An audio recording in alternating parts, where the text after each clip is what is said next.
ಹರಿ ಓಂ.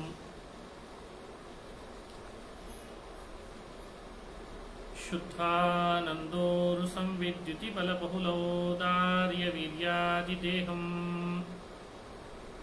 ಚಿಂತಾ ಸಂತಾಪಲೇಪೋದ್ಭವಮೃತಿಮುಖರಾಶೇಷದೋಷಾತಿದೂರಂ ಸದ್ಭಿರ್ವೈರಾಗ್ಯಭಕ್ತಿಶ್ರುತಿಮತಿನಿಯತಧ್ಯಾನಜಜ್ಞಾನಯೋಗಾತ್ ಗಮ್ಯಂ ವಂದೇ ಮುಕುಂದಾಭಿಧಮಮಲಮಲಂ ಬ್ರಹ್ಮವೇದಾಂತವೇದ್ಯಂ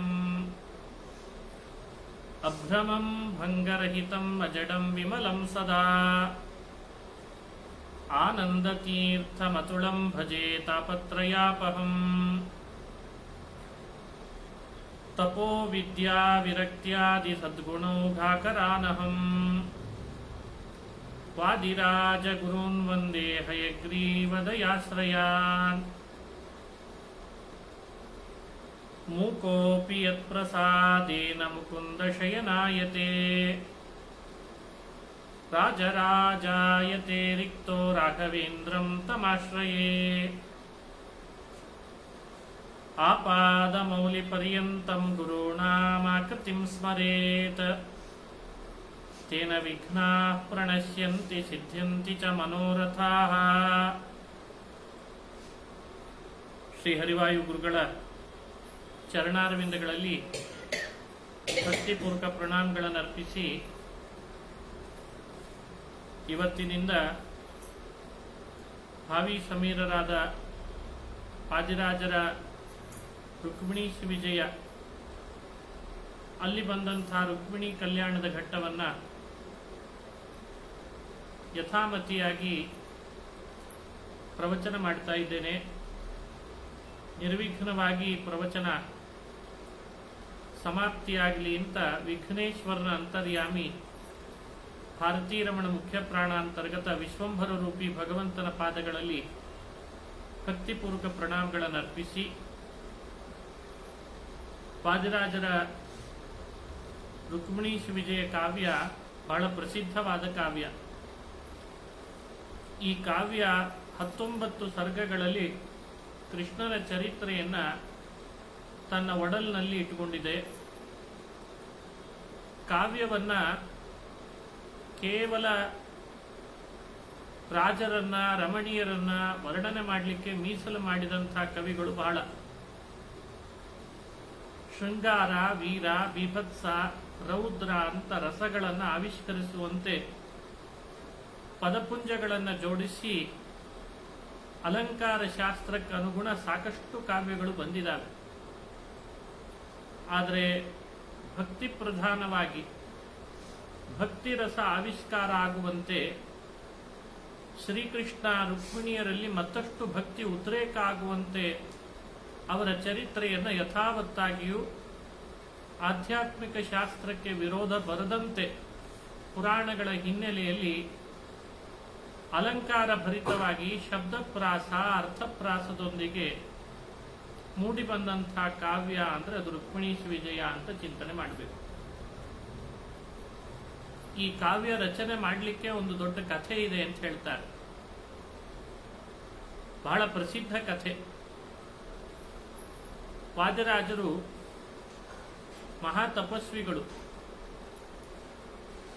ಅವರ ಸಮಕಾಲೀನ ಸಮಾಜಗಳಲ್ಲಿ ಬೇರೆ ಬೇರೆ ರೀತಿಯಾದಂಥ ಸಮಸ್ಯೆಗಳು ಉಂಟಾದಾಗ ಆ ಸಮಾಜಕ್ಕೆ ತಕ್ಕಂತೆ ಆ ಕಾಲಕ್ಕೆ ತಕ್ಕಂತೆ ಉತ್ತರವನ್ನು ನೀಡಿದವರು, ಪರಿಹಾರವನ್ನು ಕೊಟ್ಟವರು.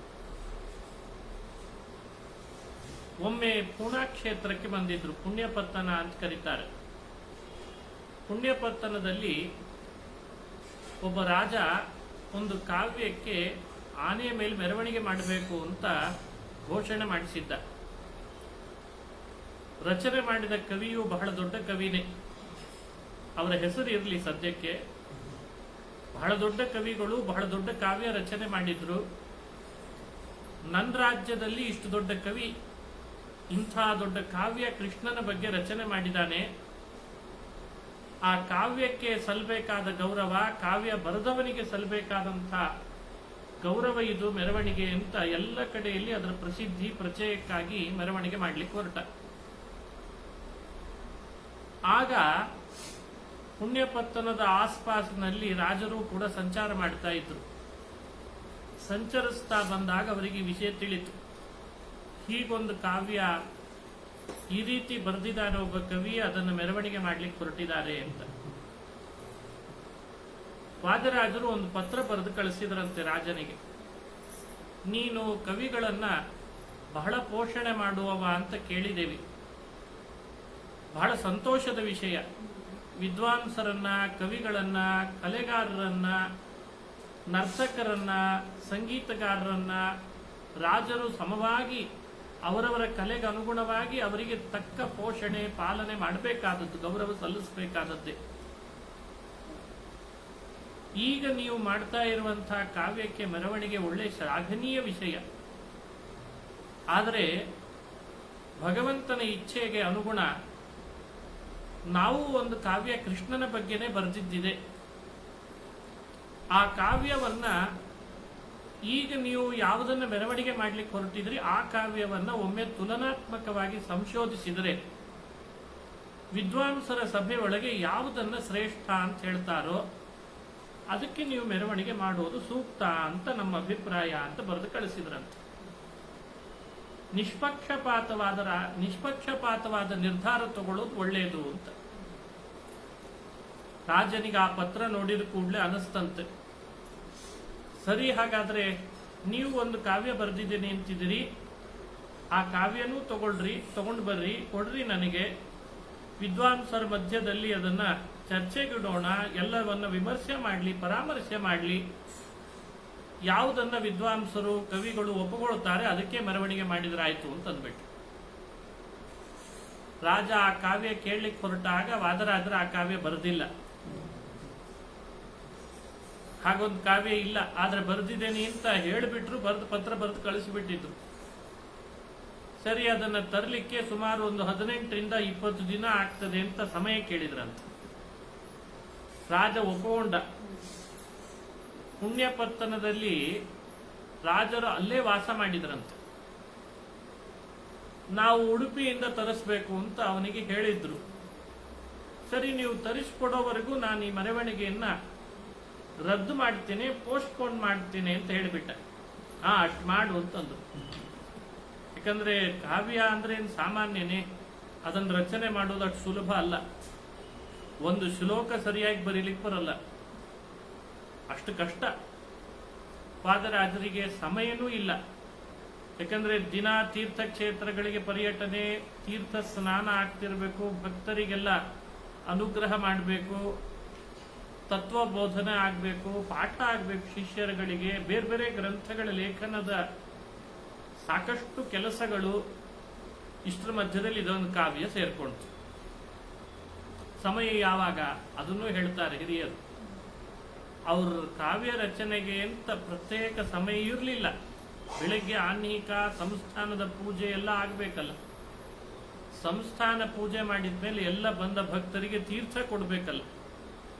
ತೀರ್ಥ ಕೊಡುವಾಗ ಒಬ್ಬ ಶಿಷ್ಯನಿಗೆ ಹೇಳಿರ್ತಿದ್ರಂತೆ, ಬರ್ಕೋ ಅಂತ. ಎಲ್ಲರಿಗೆ ತೀರ್ಥ ಕೊಡ್ತಿದ್ರು. ಆ ಸಂದರ್ಭದಲ್ಲಿ ಬಾಯಲ್ಲಿ ಹೇಳ್ತಿದ್ರಂತೆ ಶ್ಲೋಕಗಳನ್ನು. ಶಿಷ್ಯ ಬರಿತಾ ಬಂದ. 19 ದಿನಕ್ಕೆ 19 ಸರ್ಗ ಬರೆದರಂತೆ. ಒಂದೊಂದು ಸರ್ಗಗಳಲ್ಲಿ ಸರಿಸುಮಾರು 60ಕ್ಕಿಂತಲೂ ಹೆಚ್ಚು ಶ್ಲೋಕಗಳಿದ್ದಾವೆ. 55-60 ಮಿನಿಮಮ್ ಶ್ಲೋಕ. ಕೆಲವು ಕಡೆ 65 ಮೇಲೆ ಹೋಗ್ತದೆ.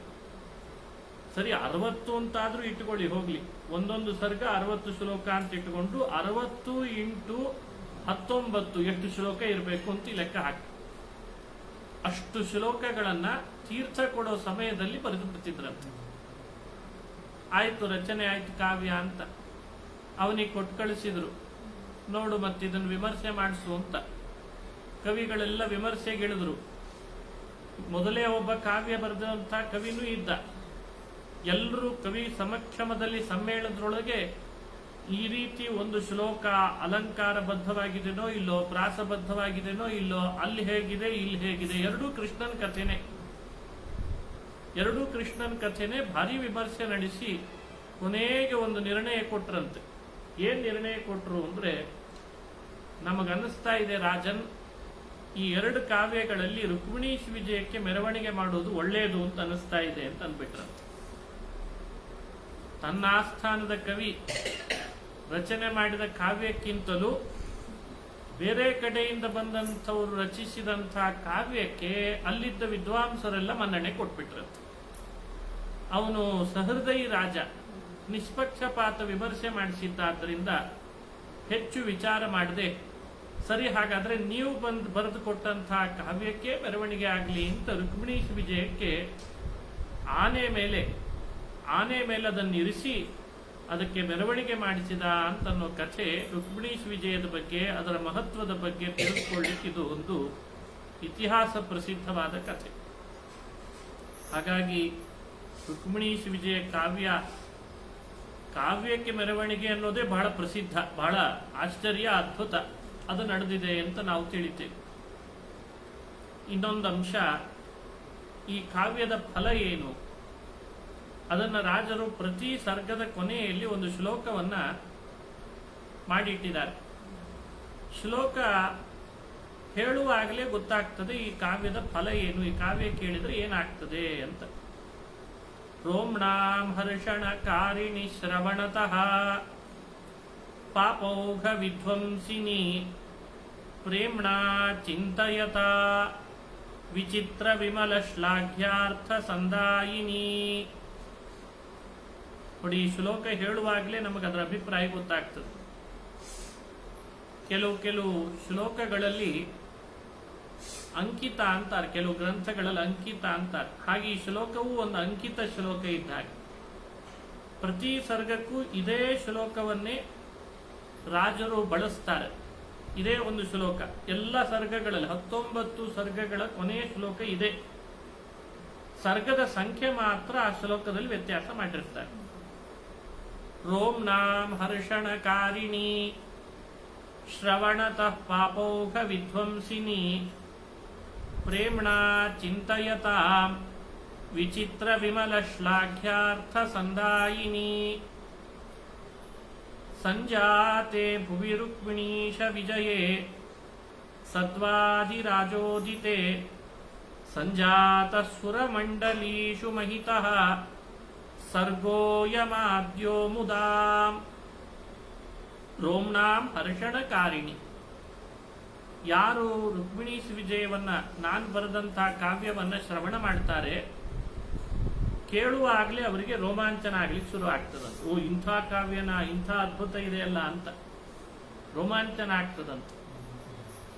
ಪಾಪೌಘ ವಿಧ್ವಂಸಿನಿ, ರುಕ್ಮಿಣೀಶ್ ವಿಜಯ ಕೇಳ್ತಾ ಇದ್ರೆ ಪಾಪೌಘ ವಿಧ್ವಂಸಿನಿ, ಶ್ರವಣದಿಂದ ಪಾಪ ಪರ್ವತವೇ ಪರಿಹಾರ ಆಗಿಬಿಡ್ತದಂತ. ಎಷ್ಟೇ ಪಾಪಗಳಿದ್ರೂ ಕೂಡ ಅದನ್ನು ಪರಿಹಾರ ಮಾಡ್ತದೆ. ಬೇರೆ ಕಾವ್ಯ ಕೇಳಿದ್ರೆ ಪಾಪ ಬರ್ತದೆ ಅಂತಿದೆ. ಇನ್ನು ಯಾವ್ಯಾವುದೋ ಇತರ ಕಾವ್ಯಗಳನ್ನ ಕೇಳ್ತೇವಲ್ಲ, ಅವು ಪಾಪ ಬರ್ತಾವಂತೆ. ಪಾಪ ಪರಿಹರಿಸುವ ಕಾವ್ಯ ಅಂದ್ರೆ ರುಕ್ಮಿಣೀಶ್ ವಿಜಯ ಅಂತ ಹೇಳ್ತಾರೆ ರಾಜರು. ಪ್ರೇಮ್ಣ ಚಿಂತಯತಾ, ಭಕ್ತಿಯಿಂದ ಇದನ್ನ ಚಿಂತಯತಾ, ಮನಸ್ಸಿನಲ್ಲಿ ಆಲೋಚನೆ ಮಾಡಿದರೆ, ಹೀಗೆ ಹೇಳಿದ್ದಾರೆ ರಾಜರು ಕೃಷ್ಣನ ಕಥೆಯನ್ನ ಅಂತ ಒಂದೊಂದಾಗಿ ಕೃಷ್ಣನ ಕಥೆಯ ವರ್ಣನೆ ಅವರು ಮಾಡಿದ್ದನ್ನು ಆಲೋಚನೆ ಮಾಡಿದರೆ, ಆ ಚಿಂತನೆ ಮಾಡುವವರಿಗೆ ವಿಚಿತ್ರ ವಿಮಲ ಶ್ಲಾಘ್ಯಾರ್ಥ ಸಂದಾಯಿನಿ, ವಿಚಿತ್ರವಾದ ನಿರ್ಮಲವಾದ ಅವರವರ ಮನಸ್ಸಿನ ಅಭಿಲಾಷೆಗಳು ಅಂತೇನಿರ್ತಾವೋ ಅದನ್ನು ಪೂರ್ಣ ಮಾಡಿಬಿಡ್ತದೆ.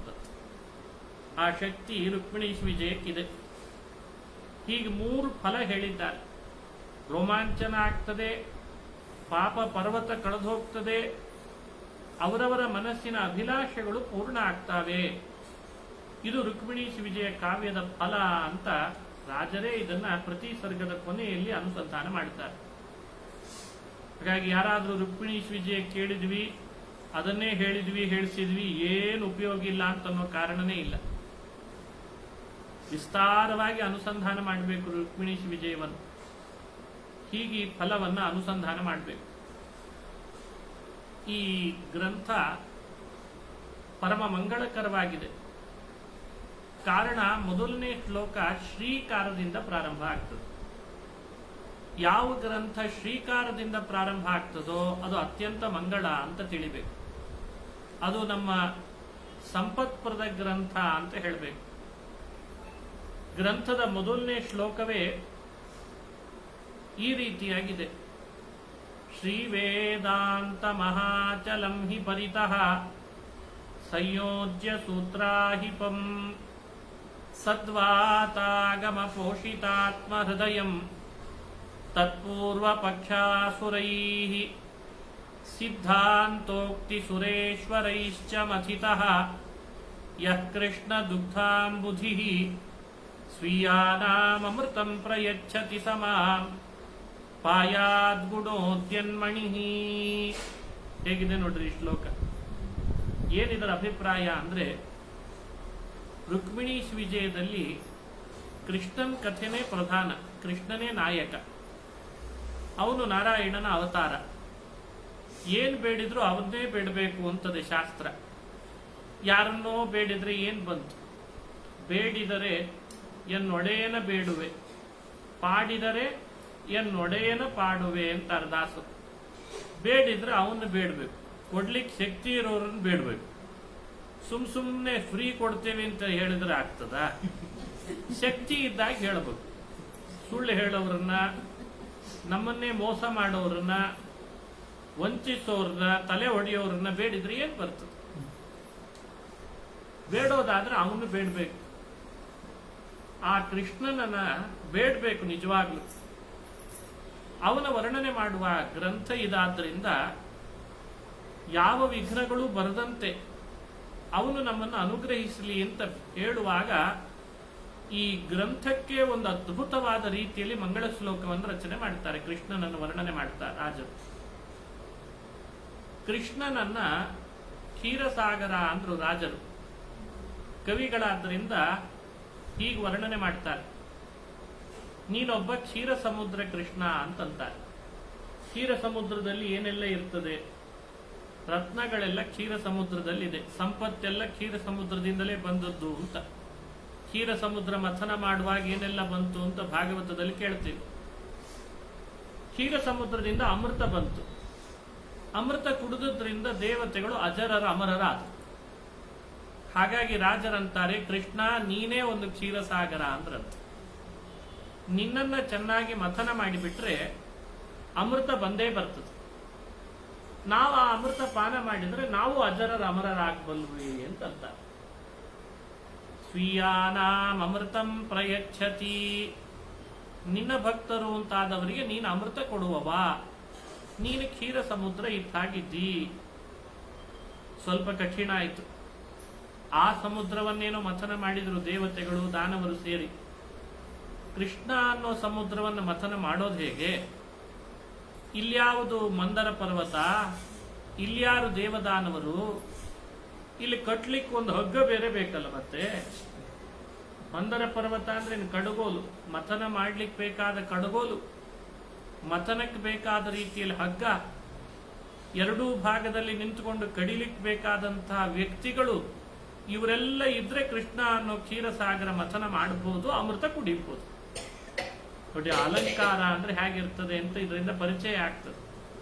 ಕೃಷ್ಣ ನೀನು ಕ್ಷೀರಸಾಗರನೇ, ನಾನು ಮಂದರ ಯಾವುದು ಅಂತ ತಿಳಿದಿದ್ದೇನೆ ಎಂದ್ರು ವಾದರಾಜರು.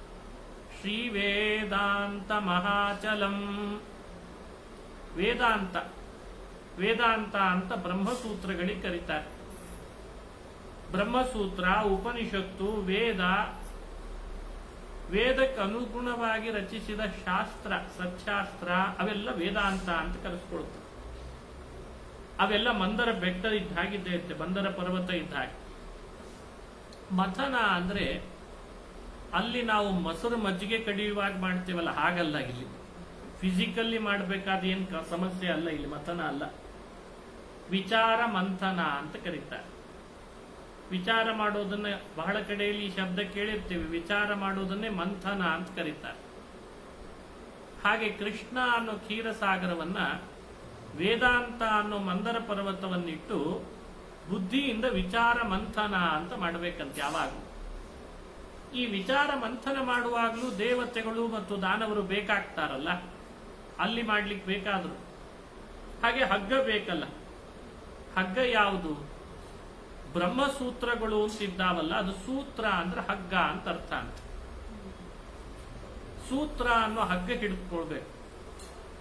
ಅದನ್ನು ಹಿಡಿದುಕೊಂಡ್ರೆ ಮಾತ್ರ ಕೃಷ್ಣನ ಬಗ್ಗೆ ಸರಿಯಾಗಿ ವಿಚಾರ ಮಾಡ್ಬೋದು. ಯಾರು ಸೂತ್ರವನ್ನು ಅವಲಂಬಿಸಲ್ಲ, ಇತ್ತೀಚೆಗೆಲ್ಲ ದೇವರನ್ನ ನೇರ ಧ್ಯಾನ ಮಾಡ್ಲಿಕ್ಕೆ ಶುರು ಮಾಡಿದ್ದಾರೆ. ತಲೆಗೆ ಬಂದಾಗ ಧ್ಯಾನ, ಅದಕ್ಕೊಂದು ಹೆಸರು ಬೇರೆ ಕೊಟ್ಟಿರ್ತಾರೆ, ಮೆಡಿಟೇಷನ್ ಅಂತಂತಿರ್ತಾರೆ. ಈಗ ಧ್ಯಾನ ಅಂದ್ರೆ ಅವಮಾನ ಆಗ್ತದೆ. ಧ್ಯಾನ ಮಾಡೋದು, ಜಪ ಮಾಡೋದು ಶಬ್ದಗಳೆಲ್ಲ ತೆಗೆದಾಕಿ ಡಿಲೀಟ್ ಮಾಡಿಬಿಟ್ಟಿದ್ದಾರೆ ಬಹಳ ಬೇಗ. ಈ ಮೆಡಿಟೇಷನ್ ಅಂತ ಹೆಸರಿಟ್ಟು ಜಗತ್ತನ್ನೆಲ್ಲ, ಧ್ಯಾನವೂ ಕೂಡ ಬಿಸಿನೆಸ್ ಆಯಿತು ಅಂದ್ರೆ ಯೋಚನೆ ಮಾಡ್ರಿ. ಮಾರಾಟಕ್ಕೆ ಧ್ಯಾನ ಮಾರಾಟ ಆಗ್ಲಿಕ್ಕೆ ಶುರು ಆಗಿದೆ ಇತ್ತೀಚೆಗೆ. ಯಾವುದು ಇಂಟರ್ನಲ್ಲೋ ಅದನ್ನೆಲ್ಲ ಎಕ್ಸ್ಟರ್ನಲ್ ಮಾಡಿ ಅದನ್ನು ಮಾರಾಟಕ್ಕೆ ನಿಂತ್ಬಿಟ್ರು. ವಾಸ್ತವಿಕವಾಗಿ ಅವೆಲ್ಲ ಒಳಗಡೆ ಮನುಷ್ಯ ತನ್ನ ಆತ್ಮೋದ್ಧಾರಕ್ಕೆ ಮಾಡಿಕೊಳ್ಬೇಕಾದದ್ದು.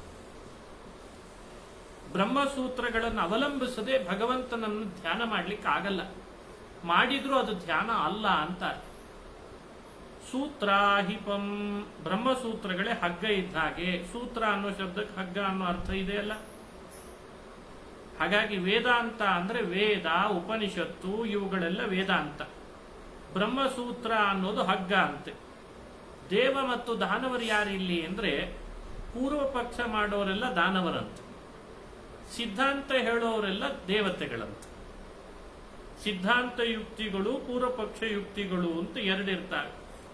ಪೂರ್ವ ಪಕ್ಷ ಯುಕ್ತಿಗಳು ಅಂದ್ರೆ ಸುಲಭವಾಗಿ ಗೊತ್ತಾಗ್ತದೆ. ದೇವರಿಲ್ಲ, ಇದ್ರೂ ಅವನಿಗೆ ಆಕಾರ ಇಲ್ಲ, ಗುಣಗಳಿಲ್ಲ, ಧರ್ಮಗಳಿಲ್ಲ, ಅವನು ಮಾಡಿರೋ ಸೃಷ್ಟಿ ಮಾಯಾಮಯ, ಹಾಗಾಗಿ ಪ್ರಪಂಚ ಸತ್ಯ ಅಲ್ಲ, ಸುಳ್ಳು ಪ್ರಪಂಚ ಸೃಷ್ಟಿ ಮಾಡೋನು ದೇವರು, ಹಿಂಗೆ ಹೇಳೋದಂತೆ. ಅವನಿಗೂ ನಮಗೂ ಯಾವುದೇ ಥರದ ಭೇದ ಇಲ್ಲ.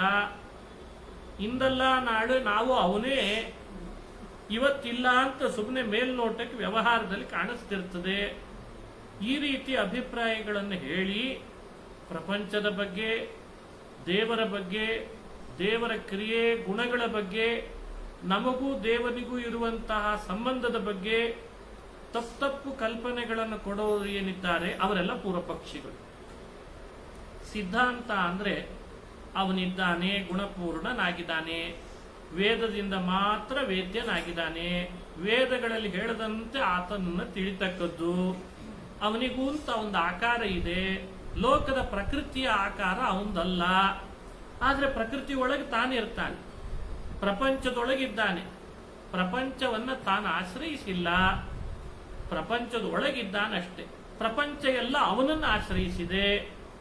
ನಮಗೂ ಅವನಿಗೂ ಅತ್ಯಂತ ಭೇದ ಇದೆ. ವಿಲಕ್ಷಣನಿದ್ದಾನೆ, ಆನಂದಮಯನಿದ್ದಾನೆ, ಜ್ಞಾನ ಸ್ವರೂಪನಿದ್ದಾನೆ, ಚಿನ್ಮಯನಿದ್ದಾನೆ.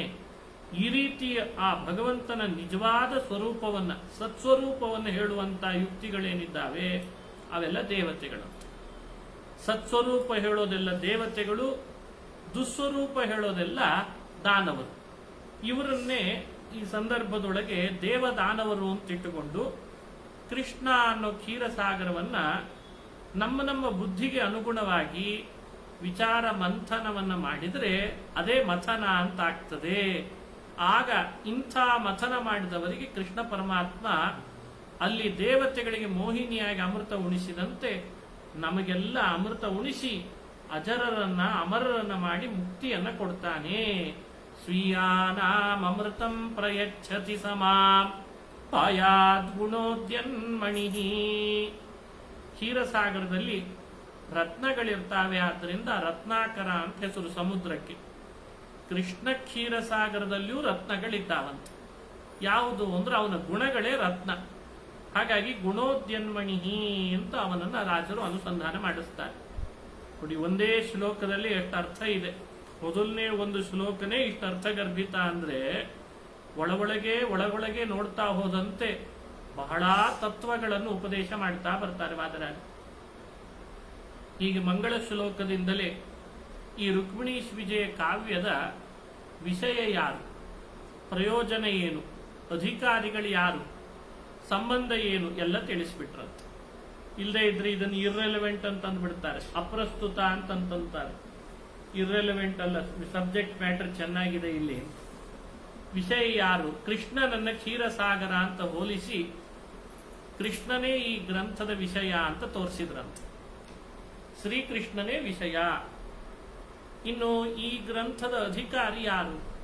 ಈ ಸಂಸಾರದಿಂದ ಮುಕ್ತಿ ಬಯಸುವವ, ಅಮೃತತ್ವದ ಕಡೆಗೆ ಹೋಗ್ಬೇಕು ಅಂತ ಯಾರು ಅಂತಾನೋ ಅವನೇ ಈ ರುಕ್ಮಿಣೀ ವಿಜಯ ಕಾವ್ಯಕ್ಕೆ ಅಧಿಕಾರಿ ಅಂತ ಅರ್ಥ. ಪ್ರಯೋಜನ ಏನು? ಅಮೃತ. ಅಮೃತ ಅಂದ್ರೆ ಏನು? ಮರಣ ಇಲ್ಲದಂತೆ ಲೋಕ. ಅಮೃತ ಅಂದ್ರೆ ಮುಕ್ತಿ, ಮುಕ್ತಿನೇ. ಅದಕ್ಕೆ ಬೇಕಾಗುವಂತಹ ಭಗವಂತನ ಜ್ಞಾನ, ಅವನಲ್ಲಿ ಭಕ್ತಿ ಹಾಗೂ ಸಂಸಾರದಲ್ಲಿ ವೈರಾಗ್ಯ, ಇವೆಲ್ಲ ಈ ಗ್ರಂಥದ ಪ್ರಯೋಜನ ಅಂತ ಸ್ವೀಯಾನಾಮೃತಂ ಪ್ರಯಚ್ಛತಿ ಅನ್ನೋದ್ರಿಂದ ಅದನ್ನು ಅನುಸಂಧಾನ ಮಾಡಿಸಿದ್ರು. ಪರಸ್ಪರವಾಗಿ ಸಂಬಂಧ ಇದೆ ಒಂದಕ್ಕೊಂದಕ್ಕೆ. ಸಂಸಾರದಿಂದ ಮುಕ್ತಿ ಬೇಕಾ? ಹಾಗಾದ್ರೆ ಕೃಷ್ಣನ ಅನುಗ್ರಹ ಪಡಿ. ಕೃಷ್ಣನ ಅನುಗ್ರಹ ಬೇಕಾ? ಅವನಲ್ಲಿ ಭಕ್ತಿ, ಅವನ ಜ್ಞಾನ ಸಂಪಾದನೆ ಮಾಡಿ. ಜ್ಞಾನ ಸಂಪಾದನೆ ಮಾಡಬೇಕಾ? ಹಾಗಾದ್ರೆ ರುಕ್ಮಿಣೀ ವಿಜಯ ಕಾವ್ಯದಲ್ಲಿ ಪ್ರವೇಶ ಮಾಡಿ ಅಲ್ಲಿ ಹೇಳಿರುವಂತೆ ಭಗವಂತನ ಗುಣಚಿಂತನೆ ಮಾಡಿ. ಹೀಗೆ ಒಂದಕ್ಕೊಂದಕ್ಕೆ ಪರಸ್ಪರ ಸಂಬಂಧ ಇದೆ ಅಂತ ವಿಷಯ ಇದೆ, ಅಧಿಕಾರಿ ಯಾರು, ಪ್ರಯೋಜನ ಏನು, ಸಂಬಂಧ ಏನು ಅನ್ನೋದನ್ನು ಮೊದಲನೇ ಶ್ಲೋಕದಿಂದಲೇ ವಾದರಾಜರು ಅನುಸಂಧಾನ ಮಾಡಿಸ್ತಾರೆ. ಮುಂದುವರೆದದ್ದು ವಾದರಾಜರು ಕೃಷ್ಣನನ್ನು ವರ್ಣಿಸಿದ ಮೇಲೆ ಅವರ ಉಪಾಸ್ಯ ಮೂರ್ತಿ ಹಯಗ್ರೀವ, ಹಯಗ್ರೀವ ರೂಪಿ ಭಗವಂತನನ್ನು ಸ್ತೋತ್ರ ಮಾಡ್ತಾರೆ. ಹಯಗ್ರೀವ ಅಂದ್ರೆ ಜ್ಞಾನಪ್ರದ. ಹಯಗ್ರೀವನ ಸ್ತೋತ್ರ ಯಾರೆಲ್ಲ ಮಾಡ್ತಾರೋ ಅವರಿಗೆ ಉತ್ತಮವಾದ ತಿಳುವಳಿಕೆ ಬರ್ತದಂತೆ. ಹಯಗ್ರೀವನನ್ನು ನೋಡಿರ್ತೀವಿ ಅಲ್ಲಲ್ಲಲ್ಲಿ, ಚಿತ್ರಪಟಗಳಲ್ಲಿ, ವಿಗ್ರಹಗಳಲ್ಲಿ. ಹೇಗಿರ್ತಾನೆ ಹಯಗ್ರೀವ? ಶಂಖ ಚಕ್ರ ಎರಡು ಕೈಯಲ್ಲಿ, ಒಂದು ಕೈಯಲ್ಲಿ ಪುಸ್ತಕ, ಇನ್ನೊಂದು ಕೈಯಲ್ಲಿ ಜ್ಞಾನ ಮುದ್ರೆ, ಜಪಮಾಲೆ. ಇದು ಹಯಗ್ರೀವ ದೇವರ ಕಲ್ಪನೆಯಲ್ಲಿ ನೋಡ್ತೇವೆ. ಮುಖ ಹಯದಂತಿದೆ, ಕುದುರೆಯಂತೆ ಮುಖ, ಕುದುರೆಯಂತೆ ಮುಖ, ಶಂಖ ಚಕ್ರ, ಜಪಮಾಲೆ, ಜ್ಞಾನ ಮುದ್ರೆ, ಇನ್ನೊಂದು ಕೈಯಲ್ಲಿ ಪುಸ್ತಕ. ಇದನ್ನ ರಾಜರು ಈ ರೀತಿ ಅನುಸಂಧಾನ ಮಾಡ್ರಿ ಅಂತ ಹೇಳ್ತಾರೆ. ಸಚ್ಛಾಸ್ತ್ರೋದಿತವರ್ತ್ಮನ ಪದಮಿದಂ ಧ್ಯಾಯನ್ಮದಂಕಾಂಕಿತೋ ಮನ್ಮಂತ್ರಂ ಜಪಶಾಸ್ತ್ರ ಸಂಪದಮಥೋ ದಾಸ್ಯಾಮಿ ಭಾಗ್ಯೈ ಸಹ ತತ್ತತ್ವಾನ್ಯಪಿ ಬೋಧಯಾಮಿ ತದನು ಪ್ರಾಪ್ಯೋ ಮದಂಘ್ರಿರ್ಭವೇತ್ ಇತ್ಯಾಘೋಷಯತೀವ ಯಃ ಕರಚಯೈಃ ತಂ ವಾಜಿವಕ್ತ್ರಂ ಭಜೆ. ವಾಜಿವಕ್ತ್ರಂ ಭಜೆ. ವಾಜಿವಕ್ತ್ರ ಅಂದ್ರೆ ಹಯವದನ, ಅವನನ್ನ ಸ್ತೋತ್ರ ಮಾಡ್ತೇನೆ, ಸೇವಿಸ್ತೇನೆ. ಹೇಗಿದ್ದಾನೆ? ಕೈಯಲ್ಲಿ ಶಂಖ ಚಕ್ರಗಳನ್ನು ಧರಿಸಿದ್ದಾನೆ. ಯಾಕೆ ಹಯಗ್ರೀವ ಶಂಖ ಚಕ್ರಗಳನ್ನು ಧರಿಸಿದ ಅಂದ್ರೆ ನನ್ನತ್ರ ಬರುವವರು ಕೂಡ ಶಂಖ ಚಕ್ರ ಧರಿಸಿ ಬರಲಿ ಅಂತ ಸಂದೇಶ ಕೊಟ್ಟಂತೆ. ನನ್ನ ಬಳಿಗೆ ಯಾರು ಬರ್ತಾರೋ ಶಾಸ್ತ್ರಗಳಲ್ಲಿ ಹೇಳಿದಂತೆ ಶಂಖ ಚಕ್ರಗಳನ್ನು ಧರಿಸಿ ಬರಲಿ. ಸಚ್ಛಾಸ್ತ್ರೋದಿತ ವರ್ತ್ಮನ, ಶಾಸ್ತ್ರಗಳಲ್ಲಿ ಹೀಗೆ ಇರಬೇಕು ಅಂತಿದೆ, ವಿಷ್ಣು ಭಕ್ತರಾದವರು ಹೀಗಿರ್ಲಿ ಅಂತಿದೆ, ಹಾಗಿದ್ದು ಬರಲಿ ಅಂತಾನೆ. ಕೈಯಲ್ಲಿ ಜಪಮಾಲೆ ಯಾಕೆ ಹಿಡ್ದ ಅಂದ್ರೆ ನಾನು ನನ್ನನ್ನು ಜಪಿಸ್ಲಿಕ್ಕೆ ಹಿಡಿದಿಲ್ಲ, ನನ್ನ ಬಳಿಗೆ ಬರೋರು ಹೀಗೆ ಜಪಿಸ್ಲಿ ಅಂತ ತೋರಿಸ್ಲಿಕ್ಕೆ ಹಿಡಿದಂತೆ ಅವನು. ಇನ್ನೊಂದು ಕೈಯಲ್ಲಿ ಪುಸ್ತಕ ಹಿಡಿದ. ಜಪಮಾಲೆ ಧರಿಸಿ ಶಂಖಚಕ್ರಗಳನ್ನ ಶಾಸ್ತ್ರಗಳಲ್ಲಿ ಹೇಳಿದಂತೆ ಧರಿಸಿ ನನ್ನ ಜಪವನ್ನು ಮಾಡ್ತಾ ನನ್ನ ಪಾದ ಸೇವನೆ ಯಾರು ಮಾಡ್ತಾರೋ, ಎಡಗೈಯಲ್ಲಿ ಪುಸ್ತಕ ಇಡ್ತಿದ್ದೇನಲ್ಲ ಅದ್ರೊಳಗಿರೋ ಜ್ಞಾನ ಎಲ್ಲ ನಿನಗೆ ಕೊಡ್ತೇನೆ ಅಂತ ಅನ್ನತ್ತೆ. ನೋಡಿ ಎಷ್ಟು ಚೆನ್ನಾಗಿ ಹೇಳಿದ್ದಾರೆ. ಮನ್ಮಂತ್ರಂ ಜಪಶಾಸ್ತ್ರ ಸಂಪದ ಮಥೋ. ಬರೀ ಪುಸ್ತಕ ಜ್ಞಾನ ಕೊಟ್ರೆ ಹೊಟ್ಟೆ ತುಂಬೋದು ಹೇಗೆ ಅಂತಾರೆ ಬಹಳ ಜನ. ಆಚಾರ್ಯ ನೀವೇನೋ ಜ್ಞಾನ ಕೊಡ್ತೀರಿ, ನೀವು ಕೊಡೋ ಜ್ಞಾನದಿಂದ ಹೊಟ್ಟೆ ತುಂಬಬೇಕಲ್ಲ. ಹೊಟ್ಟೆ ತುಂಬಬೇಕಾದ್ರೆ ಸಂಪತ್ತು ಬೇಕು, ಸಂಪಾದನೆ ಆಗ್ಬೇಕು. ಅದಕ್ಕೆ ರಾಜರಂತಾರೆ ಭಗವಂತನ ಜ್ಞಾನ ಅಷ್ಟೇ ಹಯಗ್ರೀವ ಕೊಡಲ್ಲ, ಜ್ಞಾನದ ಜೊತೆಗೆ ಅವನು ಬದುಕಲಿಕ್ಕೆ ಬೇಕಾಗುವ ಸಂಪತ್ತು ಕೊಡ್ತಾನಂತೆ, ಭಾಗ್ಯನೂ ಕೊಡ್ತಾನೆ. ಅವನಿಗೇನೇನು ಬೇಕೋ ಆ ಭಾಗ್ಯ ಕೊಡ್ತಾನೆ. ಅದನ್ನು ಹೇಳಿದ್ರು, ದಾಸ್ಯಾಮಿ ಭಾಗ್ಯೈ ಸಹ. ಭಾಗ್ಯೈ ಸಹ ದಾಸ್ಯಾಮಿ, ಭಾಗ್ಯದೊಂದಿಗೆ ಅವನಿಗೆ ಕೊಡ್ತೇನೆ. ಧನ ಬೇಕು, ಧನ ಬೇಕು, ವಾಹನ ಬೇಕು, ಹಾಗೆ ಇನ್ನಿತರ ಸಂಪತ್ತು ಬೇಕು, ಅವುಗಳಿಂದ ಸಹಿತವಾಗಿ ಅವನಿಗೆ ನೀಡ್ತೇನೆ ಅಂತ ತೋರಿಸ್ಲಿಕ್ಕೆ ತತ್ತತ್ವಾನ್ಯಪಿ ಬೋಧಯಾಮಿ ತದನುಪ್ರಾಪ್ಯೋ ಮದಂಘ್ರಿರ್ಭವೇತ್ ಇತ್ಯಾಘೋಷಯತೀವ ಯಃ ಕರಚಯೈಃ ತಂ ವಾಜಿ ವಕ್ತ್ರಂ ಭಜೆ. ಇದನ್ನು ತೋರಿಸ್ಬೇಕು ಅಂತ ಹೇಳಿ ಶ್ರೀಹರಿ ಹಯಗ್ರೀವನಾಗಿ ಕೈಯಲ್ಲಿ ಶಂಖ, ಚಕ್ರ, ಜಪಮಾಲೆ, ಜ್ಞಾನ ಮುದ್ರೆ, ಪುಸ್ತಕಗಳನ್ನು ಧರಿಸಿದಾನೆ. ಅವನ ವಿನ್ಯಾಸ, ಕರವಿನ್ಯಾಸ ಈ ತಿಳುವಳಿಕೆಯನ್ನು ನನಗೆ ಕೊಡ್ತಾ ಇದೆ ಅಂತ ರಾಜರು ಹಯಗ್ರೀವ ದೇವರನ್ನ ಹೀಗೆ ಸ್ತೋತ್ರ ಮಾಡಿ ಪ್ರಾರಂಭ ಮಾಡ್ತಾರೆ. ಸಕಲ ವಾಂಗ್ಮನಸ ದೇವತೆ ಮಹಾಲಕ್ಷ್ಮಿ ಈ ಕಾವ್ಯದ ನಾಯಕಿ ಅವಳೇ. ಒಂದು ಕಾವ್ಯ ಅಂದಾಗ ಒಬ್ಬ ನಾಯಕ ಇರ್ತಾನೆ, ಇನ್ನೊಬ್ಳು ನಾಯಕಿ ಇರ್ತಾನೆ. ಇದೆಲ್ಲ ಇವತ್ತು ಗೊತ್ತಿದ್ದದ್ದೇ ಸಾಕಷ್ಟು ಕಡೆ. ಒಂದು ಸಿನಿಮಾ ಅಂದ್ರೆ ನಾಯಕ, ನಟ, ನಾಯಕಿ, ಒಬ್ಬ ವಿಲ್ಲನ್ನು ಅಂತ ಮಾಡ್ಕೊಂಡಿರ್ತಾರಲ್ಲ. ಇವೆಲ್ಲ ಈಗೀಗ ಬಂದಿದೆ ಅಂತಲ್ಲ, ಮೊದಲಿಂದಲೂ ಇದೆ. ನಾಯಕ, ನಾಯಕಿ, ಅದಕ್ಕೆ ಸರಿಯಾಗಿ ಒಬ್ಬ ವಿಲ್ಲನ್ ಬೇಕು ಮತ್ತೆ. ಹಂಗೆ ರುಕ್ಮಿಣೀಶ ವಿಜಯದೊಳಗೆ ರಾಜರೇ ಹೇಳ್ತಾರಿದು, ರಾಜರೇ ಕೊನೆಗೆ ಹೇಳುವ ಮಾತು. ನನ್ನ ಕಾವ್ಯದ ನಾಯಕ ನಟ ಶ್ರೀಕೃಷ್ಣ ಅಂತ ಹೇಳ್ತಾರವ್ರು. ನನ್ನ ಕಾವ್ಯದ ರಾಣಿ, ಕಾವ್ಯ ರಾಣಿ ರುಕ್ಮಿಣಿ ಅಂತಾರವ್ರು. ಅಂದ್ರೆ ಇದಕ್ಕೆ ಯಾರು ತೊಡಕಾಗಿದ್ನಲ್ಲ, ರುಕ್ಮಿ, ಶಿಶುಪಾಲ, ಇವರೆಲ್ಲ ವಿಲ್ಲನ್ಸ್ ಅಂತ ಅರ್ಥ. ಭಾರಿ ಚಮತ್ಕಾರ ಅವ್ರ ಕಾವ್ಯನೇ ಹಾಗೆ. ರುಕ್ಮಿಣಿ ಯಾರು? ಅವಳು ಸಾಧಾರಣ ನಟಿ ಅಲ್ಲ. ಲೋಕದಲ್ಲಿ ಬಹಳ ಜನ ನರ್ತಕಿಯರಿದ್ದಾರೆ, ನಟಿಯರಿದ್ದಾರೆ. ಅವರಂತೆ ಅವಳಲ್ಲ ಅಂತಾರೆ. ಯಾಕೆ ಅಂದ್ರೆ ಅವಳು ಜಗತ್ತಿನ ತಾಯಿ ಲಕ್ಷ್ಮಿ. ಅವಳೇ ಭೂಮಿಯಲ್ಲಿ ಶ್ರೀ ಅನ್ನೋ ರೂಪಳು, ಶ್ರೀ ಅನ್ನೋ ಲಕ್ಷ್ಮಿ ಅವತಾರ. ಆದ್ರಿಂದ ಅವಳನ್ನ ಸ್ತೋತ್ರ ಮಾಡಿ ಕಾವ್ಯ ಪ್ರಾರಂಭ ಮಾಡ್ತೇನೆ ಅಂತಾರೆ. ಸಕಲ ವಾಂಗ್ಮನಸ ದೇವತೆ ಅಂತಾರೆ ಲಕ್ಷ್ಮೀ ದೇವಿಯನ್ನು.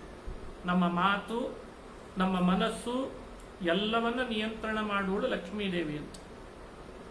ಹಾಗಾಗಿ ಮುಂದೆ ಬರೆಯುವ ಕಾವ್ಯ ಅದು ಸರಿಯಾದ ರೀತಿಯಲ್ಲಿ ಮೂಡಿ ಬರಬೇಕಾದ್ರೆ ಲಕ್ಷ್ಮಿ ಅನುಗ್ರಹ ಇರಬೇಕು. ಅದಕ್ಕೆ ಅವಳನ್ನು ಪ್ರಾರ್ಥನೆ ಮಾಡ್ತೀನಿ. ಹೇಗಿದ್ದಾಳೆ ಲಕ್ಷ್ಮಿ ನೋಡಿ, ಎಷ್ಟು ಸ್ವರಸವಾದ ಪದಗಳಿಂದ ಅವಳ ಚಿಂತನೆ ಮಾಡಿಸ್ತಾರೆ. ಸಿಂಜನ್ನೂಪುರ ಶೋಭಿಪಾದ ಕಮಲ ಮಂದಸ್ಮಿತೋದ್ಯನ್ಮುಖೀ ಕಂಜಾಕ್ಷೀಂ ಕುಚಭಾರ ಭೀರು ವಿಲಸನ್ ಮಧ್ಯಾಂ ಕೊಣತ್ ಕಂಕಣ ಶಂವಾದ್ಯೈ ಪರಿಸೇವಿತಾಂ ಸುವಸನಾಂ ಚಾಂಬೂನದಾಲಂಕೃತಾಂ ಅಂಬಾಂ ತಾಂ ಪ್ರಣತೋಸ್ಮಿ ಕೃಷ್ಣರಮಣೀಂ ಲಂಬಾಲಕಾಂ ರುಕ್ಮಿಣೀ. ಹೇಗಿದೆ ರುಕ್ಮಿಣಿಯ ವರ್ಣನೆ? ರಾಜರ ಬಾಯಲ್ಲಿ ಬರ್ತದೆ. ರುಕ್ಮಿಣಿ ನಮ್ಮೆಲ್ಲರ ತಾಯಿ, ಅದಕ್ಕೆ ಅವಳನ್ನ ಅಂಬಾಂ ಅಂತ ಕರೆದ್ರಂತ. ಇವಳ ವರ್ಣನೆ ಮಾಡುವಾಗ ಇವಳು ನಮ್ಮ ತಾಯಿ ಅಂತ ದಿನನಿತ್ಯ ಸ್ಮರಣೆ ಮಾಡ್ರಿ. ಅಂಬಾಂ ತಾಂ, ತಾಂ ಅಂಬಾಂ, ಲೋಕದ ತಾಯಿಯಾದಂಥ ರುಕ್ಮಿಣಿಯನ್ನ ನಾನು ಭಕ್ತಿಯಿಂದ ನಮಸ್ಕರಿಸ್ತೇನೆ. ಪ್ರಣತಃ ಅಸ್ಮಿ, ನಮಸ್ಕರಿಸ್ತೇನೆ. ಹೇಗಿದ್ದಾಳೆ ಜಗತ್ತಿನ ತಾಯಿ? ಸಿಂಜನ್ನು ಪುರ ಶೋಭಿಪಾದ ಕಮಲ. ರುಕ್ಮಿಣಿಯ ಪಾದ ಕಮಲದಂತಿದೆ. ಎರಡೂ ಪಾದಗಳಿಗೆ ಸಿಂಜನ್ ಶಬ್ದ ಮಾಡುವ ಗೆಜ್ಜೆ ಕಟ್ಟಿದಾಳಂತೆ. ಸಿಂಜನ್ನು ಪುರ, ಸಿಂಜನ್ ಅಂದ್ರೆ ಧ್ವನಿ ಮಾಡುವ ಅಂತ ಅರ್ಥ. ಈಗೆಲ್ಲ ಗೆಜ್ಜೆ ಕಟ್ಟುವಾಗ ಧ್ವನಿ ಮಾಡದ ಗೆಜ್ಜೆ ಕಟ್ಟೋದು ಬಹಳ ಆಗಿದೆ ಇತ್ತೀಚೆಗೆ. ಅದರದ್ದೇನೋ ಲಾಭ ಅಂತ ಅಂದ್ಕೊಳ್ತೇವೆ. ಆದ್ರೆ ರುಕ್ಮಿಣಿಯ ಪಾದಕ್ಕೆ ಕಟ್ಟಿದ ಗೆಜ್ಜೆ ಮಾತ್ರ ಸಿಂಜನ್ ಅಂತಂದ್ರು ರಾಜರು. ಧ್ವನಿ ಮಾಡುವ ಗೆಜ್ಜೆಯಿಂದ ಶೋಭಿಸುವ ಪಾದ ಕಮಲ ಇವಳದು ಅಂತಂತ. ನೂಪುರ ಶೋಭಿಪಾದ ಕಮಲ, ಸದಾ ಮಂದಸ್ಮಿತಳಾಗಿದ್ದಾಳೆ. ಮಂದಸ್ಮಿತೋದ್ಯನ್ಮುಖಿ, ಎಂಥ ಸಂದರ್ಭವೇ ನಡಿಲಿ ಅವಳ ಮಂದಹಾಸಕ್ಕೆ ಮಾತ್ರ ಏನು ಕೊರತೆ ಇಲ್ಲಂತೆ. ಅಷ್ಟು ನಗನಗತ ಇರ್ತಾಳಂತೆ. ಮಂದಸ್ಮಿತೋದ್ಯನ್ಮುಖಿ, ಮಂದಹಾಸ ಸದಾ ತೀರ್ತಾ ಇದ್ದಾಳೆ. ಕಂಜಾಕ್ಷಿ, ಕಂಜಾಕ್ಷಿ, ಕಂಜ ಅಂದ್ರೆ ಕೆನ್ನೆಯಿದಿಲೆ. ಕೆನ್ನೆಯಿದಿಲೆಯಂತೆ ಅವಳ ಕಣ್ಣುಗಳು ಯಾವಾಗಲೂ ಅರಳಿದಾವಂತೆ. ಕುಚಭಾರ ಭೀರು ವಿಲಸನ್ ಮಧ್ಯಾಂ, ಅವಳ ಎದೆ ಮತ್ತು ಮಧ್ಯಭಾಗ ಕುಚಭಾರದಿಂದ ಮಧ್ಯಭಾಗ ವಿಲಸನ್ ಶೋಭಿಸ್ತಾ ಇದೆ ಅಂತ. ಕ್ವಣತ್ ಕಂಕಣ, ಕಂಕಣ ಅಂದ್ರೆ ಕೈಗಳಿಗೆ ಹಾಕಿದ ಬಳೆಗಳು, ಅದು ಕೊಣತ್ ಅಂತ ಶಬ್ದ ಮಾಡ್ತಾ ಇದ್ದಾವಂತೆ. ಶಬ್ದ ಮಾಡುವ ಬಳೆಗಳು, ಶಬ್ದ ಮಾಡುವ ಗೆಜ್ಜೆ, ಧ್ವನಿ ಮಾಡುವ ಗೆಜ್ಜೆ, ಶಬ್ದ ಮಾಡುವ ಕಂಕಣ. ಶಂವಾದ್ಯೈ ಪರಿಸೇವಿತಾಂ ಸುವಸನಾಂ, ಬ್ರಹ್ಮಾದಿ ದೇವತೆಗಳು ಇಂಥ ತಾಯಿ ರುಕ್ಮಿಣಿಯನ್ನ ಸದಾ ಸೇವೆ ಮಾಡ್ತಾ ಇದ್ದಾರಂತೆ. ಸುತ್ತುವರೆದು ಬ್ರಹ್ಮಾದಿಗಳು ಸದಾ ಲಕ್ಷ್ಮಿಯ ಸೇವೆಯಲ್ಲಿ ರತರಾಗಿರ್ತಾರೆ. ಶಂವಾದ್ಯೈ ಪರಿಸೇವಿತಾಂ ಸುವಸನಾಂ, ಶುಭ್ರವಾದ ವಸ್ತ್ರವನ್ನು ತೊಟ್ಟಿದ್ದಾಳಂತೆ. ಪರಿಶುದ್ಧವಾದ ವಸ್ತ್ರ, ಸಾಧಾರಣ ಅಲ್ಲ, ಪರಿಶುದ್ಧವಾದಂತಹ ವಸ್ತ್ರವನ್ನು ತೊಟ್ಟಿದ್ದಾಳೆ. ಜಾಂಬೂನದ ಅಲಂಕೃತ, ಜಾಂಬೂನದ ಅಂತ, ಜಾಂಬೂನದ ಅಂದ್ರೆ ಬಂಗಾರ, ಬಂಗಾರದ ಅನೇಕ ಆಭರಣಗಳನ್ನು ಧರಿಸಿದಾಳೆ. ಕೃಷ್ಣನ ರಮಣಿ, ಶ್ರೀಕೃಷ್ಣನ ಪ್ರೇಯಸಿ. ಲಂಬಾಲಕಾಂ ರುಕ್ಮಿಣೀ, ಅಲಕ ಅಂದ್ರೆ ತಲೆ ಕುಂತಲ ಕಲಾಪ, ಬಹಳ ಬಹಳ ಉದ್ದ ಇದೆ ಅಂತೆ ಅವಳ ಅಲಕ, ಅದ್ಭುತವಾದಂಥ ಅಲಕ.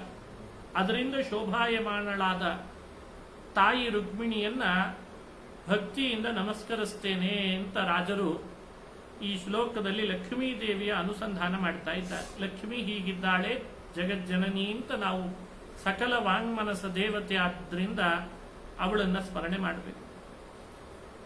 ಇದಾದ ಮೇಲೆ ಗುರುಗಳ ಸ್ಮರಣೆ, ಜಗದ್ಗುರುಗಳ ಸ್ಮರಣೆ ಮಾಡದೆ ಮುಂದೆ ಹೋಗಬಾರ್ದು.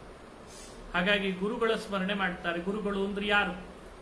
ವಾದಿರಾಜರಂತಾರೆ ನಮ್ಮ ಗುರುಗಳು ಮಧ್ವಾಚಾರ್ಯರು ಅಂದ್ರು.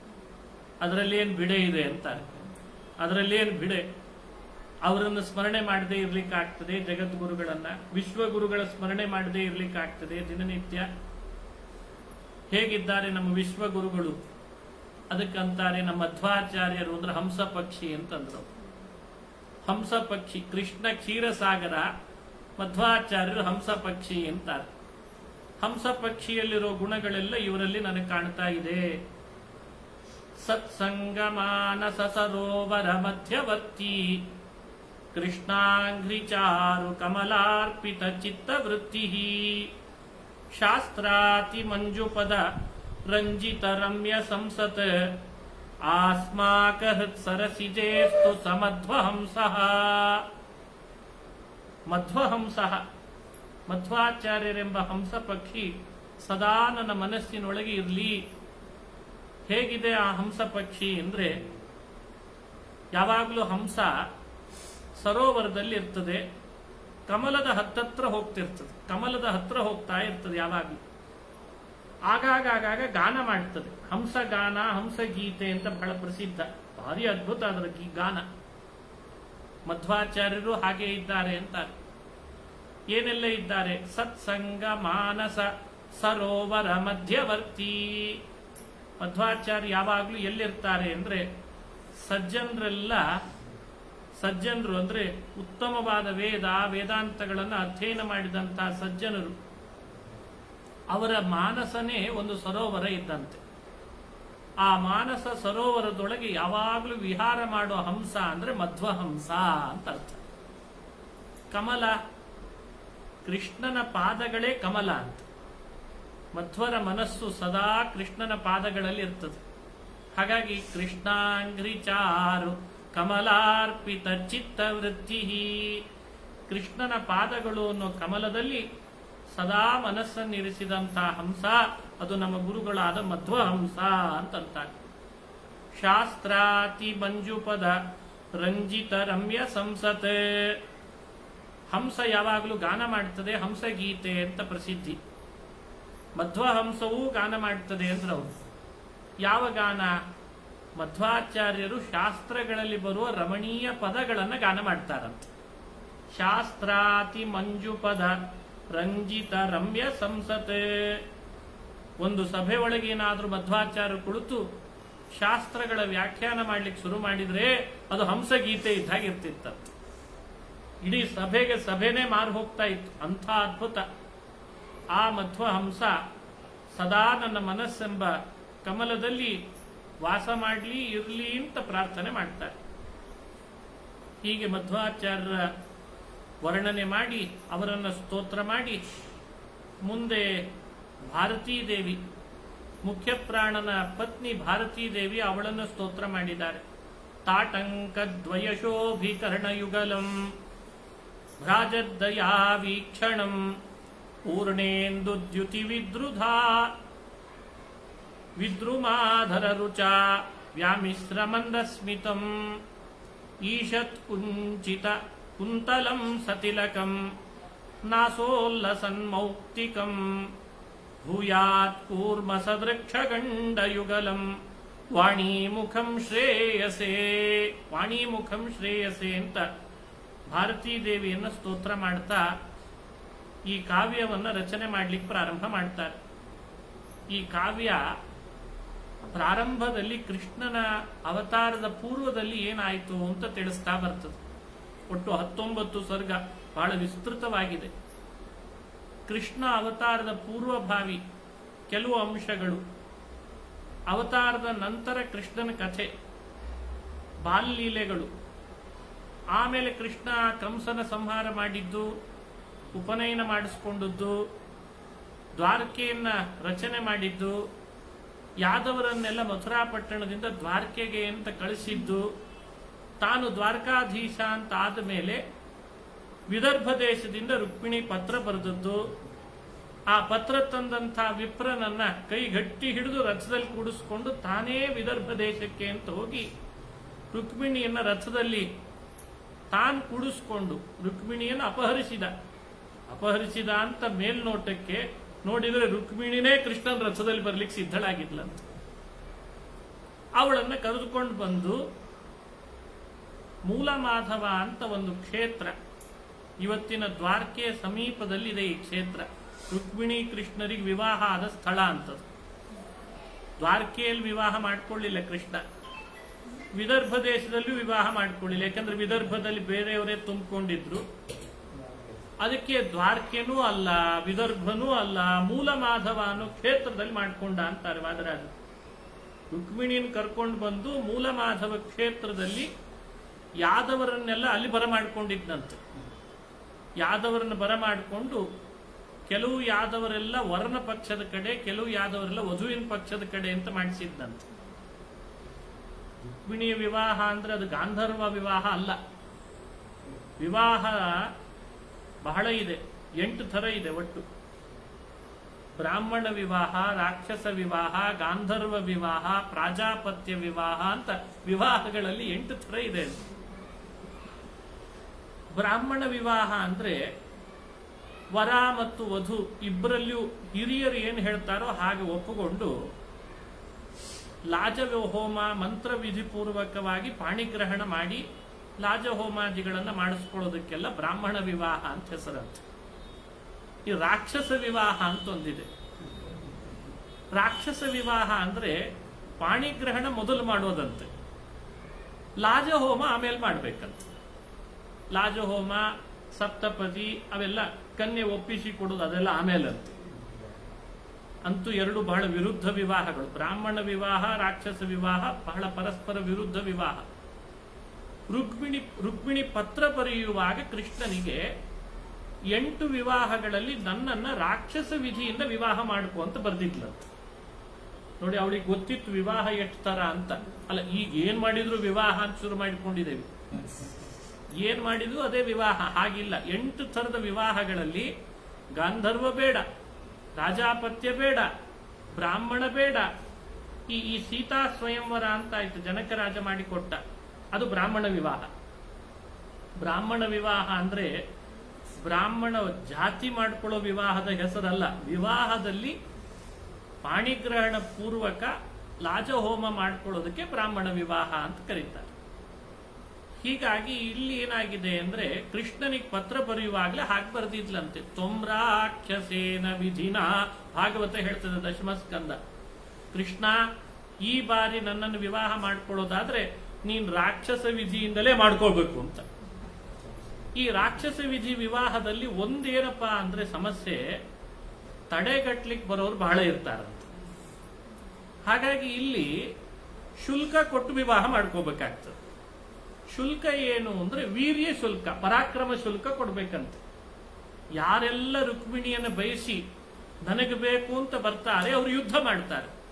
ಯುದ್ಧ ಮಾಡಿದಾಗ ಈ ಕೃಷ್ಣ ಅವ್ರ ಜೊತೆಯಲ್ಲಿ ಪರಾಕ್ರಮ ಮೆರೆದು ಅವರನ್ನು ಸೋಲಿಸೋದಿದೆಯಲ್ಲ, ಇದೇ ಶುಲ್ಕ ಒಂದು ರೀತಿ.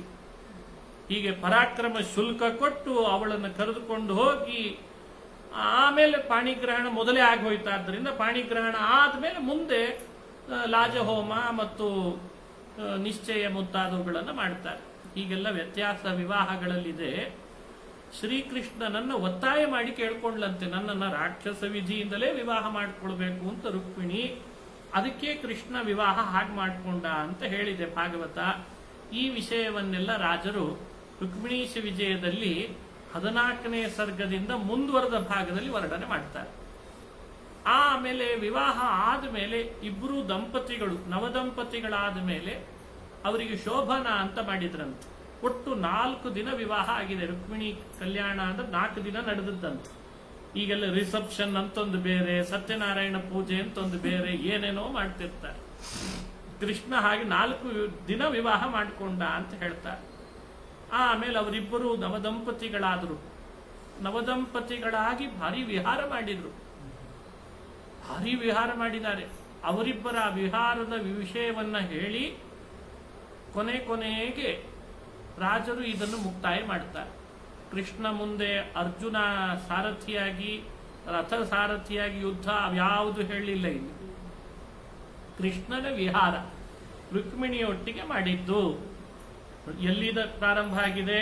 ಕೃಷ್ಣ ಅವತಾರದ ಪೂರ್ವದಲ್ಲಿ ಏನು ಅಂತ ಹೇಳಿ ಅವತಾರ ಮಾಡಿದ ಮೇಲಿಂದ ಪ್ರಾರಂಭ ಮಾಡಿ ವಿವಾಹ, ಮಕ್ಕಳನ್ನು ಪಡಿತಾನೆ ಅನ್ನೋದು ಭಾಗವತದಲ್ಲಿ ಹೇಳಿದ್ದನ್ನು ಸಂಕ್ಷಿಪ್ತ ಹೇಳಿ ಅಂತೂ ಅವರು ವಿಹಾರಕ್ಕೆ ಕೊನೆಗೊಳಿಸ್ತಾರೆ ರಾಜರು. ಹರಿ ಚಮತ್ಕಾರ ಮಾಡಿಬಿಟ್ಟಿದ್ದಾರೆ. ಇಷ್ಟು 14ನೇ ಸರ್ಗದಿಂದ 19ನೇ ಸರ್ಗದವರೆಗೂ ವಿಶೇಷವಾಗಿ ಕೃಷ್ಣ ರುಕ್ಮಿಣಿಯರ ವಿವಾಹದ ಘಟ್ಟ ಬರ್ತದೆ. ಅದನ್ನು ನಾವು ಅನುಸಂಧಾನ ಮಾಡಬೇಕು. ದಿನಗಳು ಕಡಿಮೆ ಇರೋದ್ರಿಂದ ಸಮಯಕ್ಕನುಗುಣವಾಗಿ ಬಾಲ್ಲೀಲೆಗಳು, ಅಲ್ಲಿ ಕೃಷ್ಣನ ಚರಿತ್ರೆಗಳಿಂದ ನಾವೇನು ಸಂದೇಶ ನೋಡಬಹುದು, ರಾಜರು ಯಾವ ರೀತಿ ಅವುಗಳನ್ನು ಕಾವ್ಯಮಯವಾಗಿಯೂ ಅಧ್ಯಾತ್ಮಮಯವಾಗಿಯೂ ವರ್ಣಿಸ್ತಾರೆ ಅದನ್ನು ಎಲ್ಲ ನೋಡಬಹುದು. ಆದರೆ ಸಮಯಕ್ಕನುಗುಣವಾಗಿ ವಿವಾಹ ಘಟ್ಟದ ಪ್ರಸಂಗಗಳನ್ನೇ ಹೆಚ್ಚು ಈ 3 ದಿನಗಳಲ್ಲಿ ಹೇಳೋ ಪ್ರಯತ್ನ ಮಾಡ್ತಾ ಇದ್ದೇವೆ. ಏನೇ ಮಾಡಿದರೂ ರಾಜರು ಭಗವಂತನ ಸರ್ವೋತ್ತಮತೆಯನ್ನು ಬಿಟ್ಕೊಡಲ್ಲ. ಅವರಿಗೆ ಏನೇ ವರ್ಣನೆ ಮಾಡುವಾಗಲೂ ಪರಮಾತ್ಮನ ಸರ್ವೋತ್ತಮತೆ ಚಿಂತನೆಗೆ ಬರಬೇಕು. ಅದು ವೇದದಲ್ಲಿ ಹೀಗೆ ಬಂದಿದೆ ಅಂತ ವೇದದ ಪ್ರಮಾಣ ತೋರಿಸ್ಬೇಕು. ಬೇರೆ ಬೇರೆ ಇನ್ಯಾರಾದ್ರೂ ವಿಮರ್ಶಕರು ಕೃಷ್ಣನ ಬಗ್ಗೆ ಆ ಕಾಲದಲ್ಲಿ ಅವಹೇಳನ ಮಾಡಿದ್ರೆ ಅವ್ರಿಗೆ ಉತ್ತರ ಕೊಟ್ಟಿರಬೇಕು. ಇವೆಲ್ಲ ಮಾಡ್ತಾರೆ ಕಾವ್ಯದೊಳಗೆ, ಸಾಧಾರಣ ಅಲ್ಲ ಕಾವ್ಯ ಅಂದ್ರೆ. ಅದನ್ನು ನಾವಿಲ್ಲಿ ನೋಡ್ತಾ ಬರಬೇಕು. ದ್ವಾರಕಾ ಪಟ್ಟಣ ನಿರ್ಮಾಣ ಮಾಡಿದ. ದ್ವಾರಕೆ ನಿರ್ಮಾಣ ಮಾಡಿದ್ದೇ ಒಂದು ದೊಡ್ಡ ಚಮತ್ಕಾರ ಅಂತ ಹೇಳ್ತಾರೆ. ನಿರ್ಮಾಣ ಆಯ್ತು. ನಿರ್ಮಾಣ ಆದ್ಮೇಲೆ ಒಂದು ಘಟನೆ ನಡೀತಂತೆ. ಏನ್ ಘಟನೆ ಅಂದ್ರೆ, ಒಬ್ಬ ಕಾಲಯವನ ಅಂತ ರಾಕ್ಷಸ ಹುಟ್ಟಿದ್ದೇ ಕೃಷ್ಣನ್ ಕೊಲ್ಲಬೇಕು ಅಂತ ಅವ ಬಂದಿದ್ದ. ಅವನು ಕೃಷ್ಣನ್ ಕೊಲ್ಲಿಕ್ ಬಂದಾಗ ಅವನು ಅಟ್ಟಿಸ್ಕೊಂಡು ಬರ್ತಿದ್ದಾನೆ ಅಂತಾಗಿ ಕೃಷ್ಣ ಒಂದು ದೊಡ್ಡ ಬೆಟ್ಟದ ಗುಹೆ ಒಳಗೆ ಸೇರ್ಕೊಂಡ. ಅಲ್ಲಿ ಮುಚುಕುಂದ ಅಂತ ರಾಜ. ಅವನು ಬಹಳ ಹಳೇಬ. ಯಾವಾಗೋ ಮಲಗಿದ್ದ, ಯಾವಾಗೋ ಎದ್ದ. ಕೆಲವರು ಹಂಗೆ ಮಲಗಿದ್ರೆ ಯಾವಾಗೋ ಹೇಳ್ತಾರೆ. ಕಾರಣನೂ ಇದೆ ಅಂತಾರೆ. ಅವನು ದೇವತೆಗಳ ಪಕ್ಷದಲ್ಲಿ ಸೇರ್ಕೊಂಡು ದೇವತೆಗಳಿಗೆ ಜಯ ಗಳಿಸ್ಕೊಡ್ಬೇಕು ಅಂತ ದೈತ್ಯರ ವಿರುದ್ಧ ಯುದ್ಧ ಮಾಡಿದ. ಯುದ್ಧದಲ್ಲಿ ಸೋತರು ದೈತ್ಯರು. ದೇವತೆಗಳಿಗೆ ಬಹಳ ಸಂತೋಷ ಆಗಿ ಏನ್ ಬರಬೇಕು ಅಂತ ಕೇಳಿದ್ರು. ಏನಲ್ಲ, ಬಹಳ ದಿನ ಆಯ್ತು ನಿದ್ರೆ ಮಾಡಿ, ಮೈಕೈ ಬಹಳ ನೋವಾಗಿದೆ, ನಿದ್ರೆ ಕೊಡ್ರಿ ಅನ್ನಂತ. ಅಲ್ಲೋ, ಯಾರಾದ್ರೂ ನಿದ್ರೆಗಿದ್ರೆ ಕೇಳ್ತಾರನೋ ವರ? ಒಳ್ಳೆ ವರ ಇಲ್ಲ ನಿದ್ರೆನೇ ಕೊಡಿ ಅಂತಂದ. ಹೋಗಿ ತಗೋ, ನಿದ್ರೆನೇ ತಗೋ ಅಂತ ದೇವತೆಗಳು ವರ ಕೊಟ್ರು. ವರ ತಗೊಂಡ ಮೇಲೆ ಆತ ಮತ್ತಂದ, ಯಾರಾದ್ರೂ ಮಧ್ಯದಲ್ಲಿ ಡಿಸ್ಟರ್ಬ್ ಮಾಡಿದ್ರೆ ಅಂದ. ಕೆಲವೊಮ್ಮೆ ಹಂಗೆ ನಿದ್ರೆ ಮಾಡುವಾಗ ಡಿಸ್ಟರ್ಬ್ ಮಾಡ್ತಾರೆ. ಯಾರಾದ್ರೂ ನನ್ನ ಎಬ್ಸಿದ್ರೆ ನಾನು ಯಾರನ್ನ ಕಣ್ಣು ತೆಗೆದು ಮೊದಲು ನೋಡ್ತೇನೋ ಅವ್ರು ಭಸ್ಮ ಆಗ್ಲಿ ಅಂದ್ಬಿಟ್ಟ. ಅದು ಕೊಟ್ಬಿಟ್ರು. ದ್ವಾರಕೆಯಲ್ಲಿ ಕೃಷ್ಣ ಇದ್ದಾನೆ. ಯಾವುದೋ ಯುಗದಲ್ಲಿ ಮಲಗಿಸ್ಬಿಟ್ಟಿದ್ರು ದೇವತೆಗಳವನಿಗೆ. ನಿದ್ರೆ ಮಾತ್ರೆ ಕೊಟ್ಟು ಮಲಗಿಸಿರ್ತಾರೆ ಅಂತಾರಲ್ಲ, ಹಂಗೆ ವರ ಕೊಟ್ಟು ಮಲಗಿಸಿದ್ರಂತೆ ಮಾರಾಯಣ್ಣ. ಏಳುವಲ್ಲ, ಏನು ಮಾಡ್ಬೇಕು ಇವನು ಎಬ್ಬಿಸ್ಬೇಕಂದ್ರೆ? ಎಬ್ಸೋಣ ಅಂದ್ರೆ ವರ ಕೇಳಿದಾನೆ.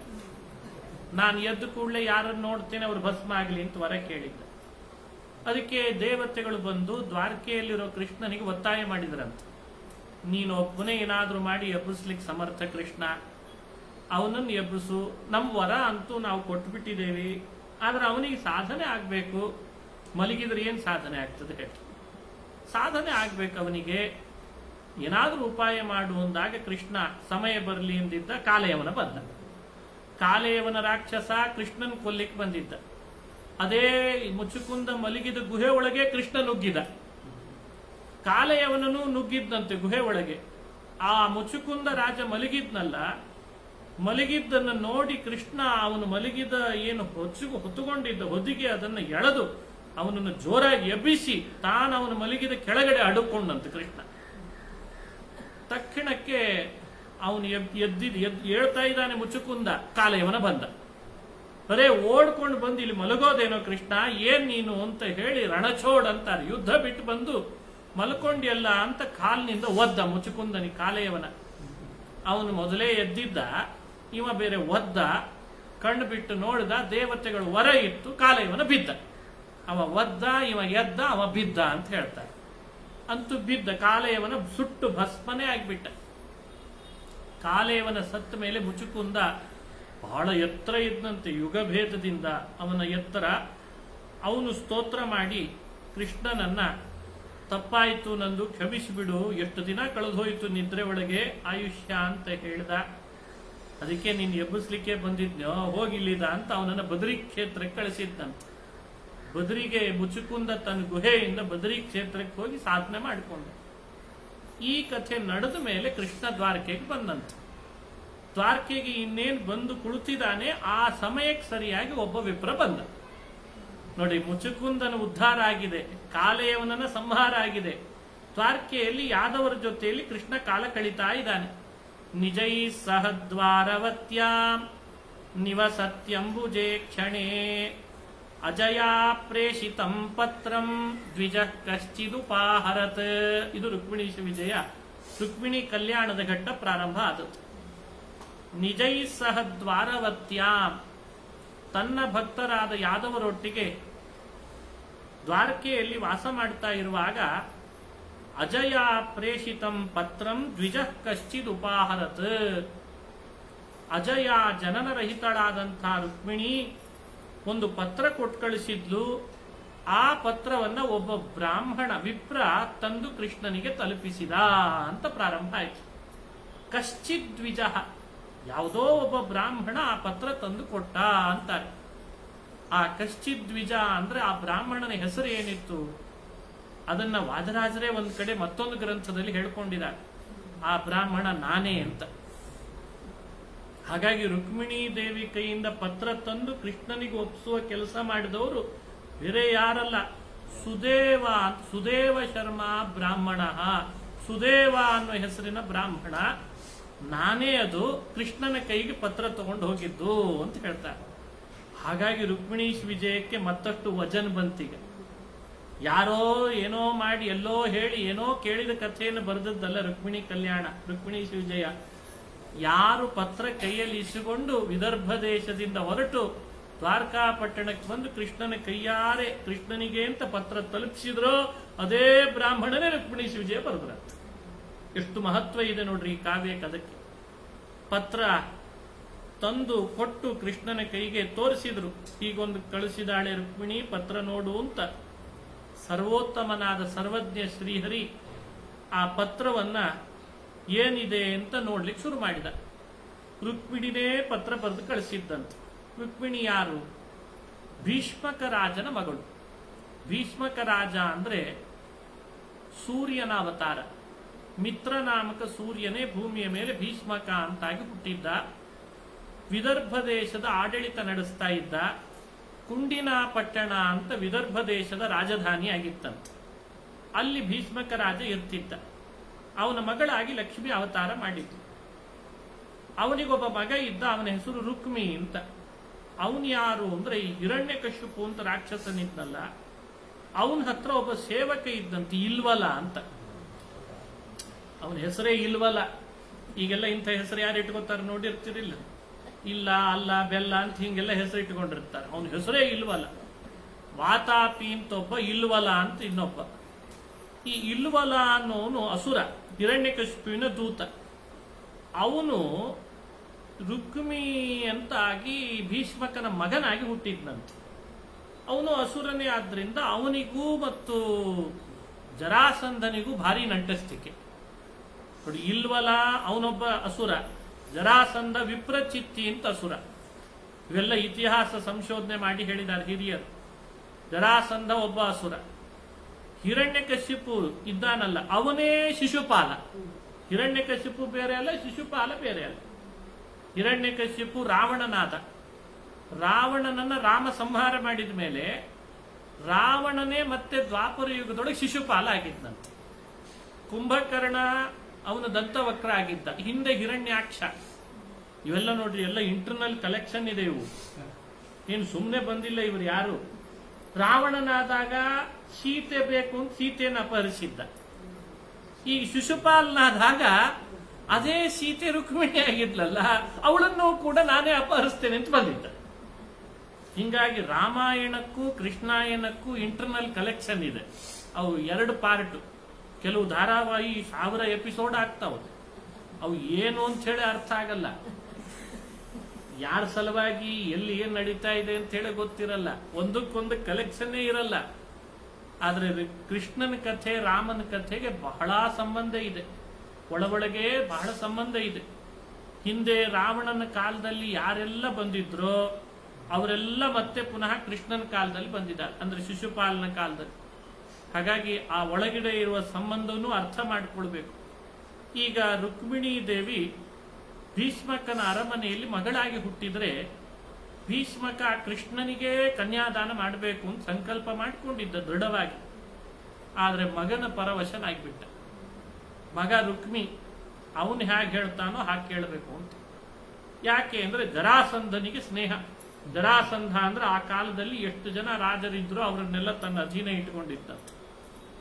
ಅದೊಂದು ವಿಚಿತ್ರ ಪರಿವಾರವಾದ ಅಂತಂತಿರ್ತಾರಲ್ಲ, ಹಂಗೆ ಜರಾಸಂಧಂದೇ ಒಂದು ಪರಿವಾರ ಮಾಡಿಕೊಂಡಿದ್ದ. ಇಡೀ ದೇಶದೊಳಗೆ ಯಾರೆಲ್ಲ ರಾಜರಿದ್ದಾರೋ ತನ್ನ ಪರಿವಾರ ಅಂತ ಮಾಡಿಕೊಂಡು ಅವರನ್ನ ಸಾಮಂತ ರಾಜರನ್ನ ಮಾಡಿ ತಾನು ಹೇಳಿದವರಿಗೆ ಕನ್ಯೆ ಕೊಡಬೇಕು, ತಾನು ಹೇಳಿದವರನ್ನೇ ವಿವಾಹ ಮಾಡಿಕೊಳ್ಬೇಕು, ತಾನಿಗೆ ಎಲ್ಲ ಕಪ್ಪ ಕಾಣಿಕೆ ಒಪ್ಪಿಸ್ಬೇಕು, ತನ್ನ ಅಧೀನನೇ ಎಲ್ಲ ಇರಬೇಕು ಅಂತಿದ್ದಂತೆ ಜರಾಸಂಧ. ಭಾರಿ ಬಲಶಾಲಿ ಅವನು, ವರಬಲದಿಂದ ಅವಧ್ಯ. ಅಂಥ ಜರಾಸಂಧನಿಗೆ ಚೇದಿ ದೇಶದ ರಾಜ ಇದ್ದ ಒಬ್ಬ. ಚೇದಿ ದೇಶದ ರಾಜ ಅವನಿಗೆ ಸ್ನೇಹಿತ. ಚೇದಿ ದೇಶದ ರಾಜ ಶಿಶುಪಾಲ ಹುಟ್ಟಿದ್ನಲ್ಲ, ಚೇದಿ ದೇಶದ ರಾಜನ ಮಗನಾಗಿ ಹುಟ್ಟಿದ. ಶಿಶುಪಾಲನ ಹುಟ್ಟಿದಾಗಲೇನೆ ಚೇದಿ ದೇಶದ ರಾಜ ಜರಾಸಂಧನಿಗೆ ಮಗುವನ್ನು ಉಡುಗೊರೆಯಾಗಿ ಕೊಟ್ಟನಂತ. ಹಿಂದೆಲ್ಲ ಮಕ್ಕಳನ್ನು ಉಡುಗೊರೆಯಾಗಿ ಕೊಡ್ತಿದ್ರು ಅಂತ ನೋಡ್ರಿ. ಹಿಂಗೆ ಇರ್ಲಿ ನೆನಪಿನ ಕಾಣಿಕೆ ಅಂತ ಕೊಟ್ಬಿಟ್ಟ. ಇಟ್ಕೋ ಇದನ್ನ, ನನಗೂ ನಿನಗೂ ಒಳ್ಳೆ ಸ್ನೇಹ ಇದೆಯಲ್ಲ ಜರಾಸಂಧ, ಈ ಮಗುನ ನೀನೇ ಬೆಳೆಸು ಅಂತನ್ನ.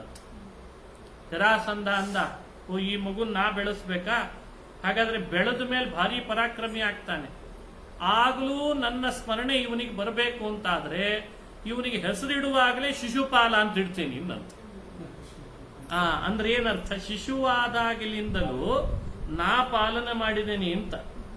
ಹೆಂಗ ನೋಡ್ರ ಜರಾಸಂಧ ಚೇದಿ ದೇಶದ ರಾಜ ತನ್ನ ಸ್ನೇಹಿತ ಅಂತ ಅವನ ಹತ್ರ ತನ್ನ ಮಗು ಕೊಟ್ಟದ್ದಕ್ಕೆ ಶಿಶುವಾದಾಗಿಂದ ನಾ ಪಾಲನ ಮಾಡಿದೆ. ಅದು ನೌನಲ್ಲ, ಅದು ನೌನಂತ ಅನಿಸ್ತದ. ಅಡ್ಜೆಕ್ಟಿವ್ ಇದ್ದಾಗಿಲ್ಲ ಶಿಶುಪಾಲ ಅನ್ನೋದು. ನೌನು ಗೊತ್ತಿಲ್ಲ, ನಾಮವಾಚಕ ಗೊತ್ತಿಲ್ಲ, ವಿಶೇಷಣ ಗೊತ್ತಿಲ್ಲ ಅವನಿಗೆ. ಒಟ್ಟು ಶಿಶುಪಾಲ ಅಂತ ಹೆಸರಿಟ್ಬಿಟ್ಟ. ಅವನಿಗೆ ಹೆಸರಿಟ್ಟು ತಾನು ಬೆಳೆಸಿದ. ಯೌವನಕ್ಕೆ ಬಂದಿದ್ದಾನೆ, ವಿವಾಹ ಆಗಬೇಕು. ಕೃಷ್ಣನ ವಿರೋಧಿ ಜರಾಸಂಧ. 21 ಬಾರಿ ಸೋತಿದ್ದಂತೆ ಜರಾಸಂಧ. ಅಷ್ಟರಲ್ಲಿ ಎಷ್ಟು ಸಲಿ ಸೋತಿದ್ದಾನೆ ನೋಡ್ರಿ. ಇಷ್ಟು ಸೋತ್ರು ಕೃಷ್ಣನ ಮೇಲೆ ದ್ವೇಷ ಕಡಿಮೆ ಆಗಿಲ್ಲ ಜರಾಸಂಧನಿಗೆ. ಯಾಕೆ ಅಂದ್ರೆ ಜರಾಸಂಧನಿಗೆ 2 ಮಕ್ಕಳಿದ್ರು, ಅಸ್ಥಿ ಪ್ರಾಸ್ತಿ ಅಂತ. ಕಂಸ ಅವರಿಬ್ಬರನ್ನ ಅಪಹರಿಸಿ ಮದುವೆ ಮಾಡ್ಕೊಂಡ್ಬಿಟ್ಟಿದ್ನ. ಹೇಳಿ ಕೇಳಿ ರಾಕ್ಷಸ. ಮತ್ತೆ ಕಂಸ ವಿವಾಹ ಮಾಡಿಕೊಂಡಾಗ ಕಂಸನೇ ಜರಾಸಂಧನಿಗೆ ಅಳಿಯ ಆಗ್ಬೇಕು. ಅಳಿಯ ಕಂಸನನ್ನು ಕೊಂದವನು ಯಾರು? ಕೃಷ್ಣ ಕೊಂದುಬಿಟ್ಟ. ಅರೆ ನನ್ನ ಅಳಿಯನನ್ನು ಕೊಂದು ನನ್ನ ಮಕ್ಕಳಿಗೆ ವೈಧವ್ಯ ಬಂತಲ್ಲ ಅಂತ